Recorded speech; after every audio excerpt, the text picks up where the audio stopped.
You've got a taste for the unusual, the bizarre, the unheard of, or you wouldn't be watching this program.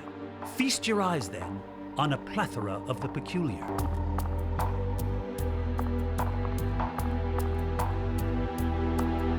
Hi, what's your name? Michelle Casalio, And this is, the Oddities and Curiosities Expo. how many booths do you have back there? It looks massive. We have over 200 booths here with vendors from all over the country. Expecting how many people today? Hoping between 9,000 and 10,000. Are you pretty odd yourself? Yes, look at me, I'm weird. It's a two-headed bat.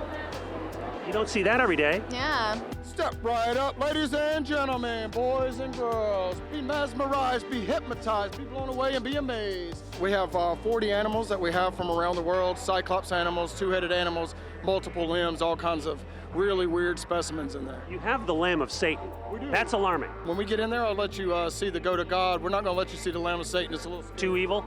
Yeah, it's too evil for you. Do you consider this show odd or curious? This show is both odd and curious. It's oddly curious. It's oddly curious and curiously odd. This is a rabbit that suffers from a virus, and you see that how it has grown horns? It's pretty damn horny. A two-headed cow? Yes, This is obviously a tourist favorite because apparently you have dolls. yes, we have had plushies made that look just like look at that, isn't that awesome? It's uncanny. We tend to go to like odd things a lot to go look at unusual things. You seem very normal though. I would hope so. It's early in the day yet. You get odder by the hour? For sure. This is not attractive in any way. This is the goat of God though. Yes, this is the goat of God, and I find it very attractive. What makes it the goat of God? Well, look at goat. He's mesmerized by something on a higher plane. He's praying to a higher existence. That's a stretch, Jeremy, but be honest. Is this an actual animal, or you just made this in your lab, didn't you? I do not have that kind of lab. What do you like about this convention? What drew you here? Curious, the stuff that you can buy that you can't find anywhere else. You can buy human skulls here. You can't find it anywhere. Where'd you find that? Over there's somebody selling a bunch of them. What's this? That is our new welcome sign for our house. What do you like about this convention? Just that you can buy stuff like this, I We guess. have a lot of cool stuff, and then we're doing the taxidermy for the two-headed ducklings over there, so it's our lunch break. That's your lunch break. We're learning how to taxidermy two-headed ducklings. And why is the question? Why? I mean, do you really need a reason? Why not? Yeah, exactly. And you got a full house. Obviously, there's a big demand for two-headed duck taxidermy. There is. You got the two heads, you just got to put them together. And get the body all together with the wire holding it all together, yes. What appealed to you about this project?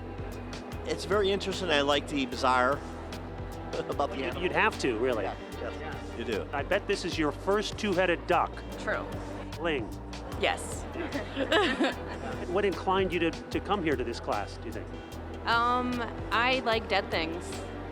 Do you think this might be future hobby for you? You think you're enjoying it? I could definitely see myself doing this as a hobby, for sure. Yeah. Can I ask you what you do for a living? And don't say coroner. I'm a medical examiner investigator. We have performers also traveling from all over the country that perform on stage. Classic sideshow stunts like swallowing swords, walking on glass. That's right, we're gonna take it, we're gonna stick it into my nose. I'm absolutely positive you want to see more.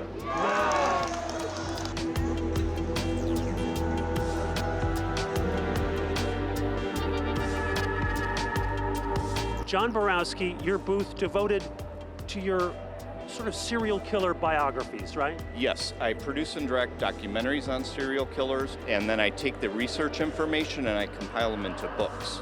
Who's your favorite serial killer, if you have one? I have three. My favorites are H.H. Holmes, Ed Gein, and Albert Fish. I like the extreme psychological cases, the cannibals, the vampires. Some would cast aspersions on maybe your own personality being so obsessed with serial killers.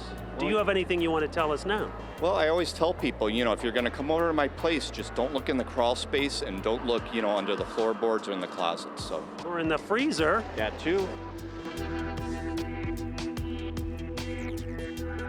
You definitely qualify as odd and curious. Yes, I would say I fit into both categories very well. Those are weird eye things. Are those contact lenses? Yes, these are contacts. They're disturbing. Thank you. I might look normal, but I am not. You're twisted, aren't you? You're twisted. Twisted and demented. Which of these booths really got your curiosity? Right now, my curiosity is on the beer booth. The beer booth? Get to the beer booth, and then once I get some beer in me, then I can start to mingle and settle. But beer first. What are we looking at here? You're looking at our business called Day of the Dollies. Day of the Dollies. These dollies are pretty creepy. We think so too. They all look a little like Linda Blair in The Exorcist. You know what I'm saying? I totally know. These dolls have been through some terrible things, I can tell. Did you do weird things to Barbie and Ken dolls back in the day? Is this being taped? Oh, yeah. Oh, I don't want to answer that question then.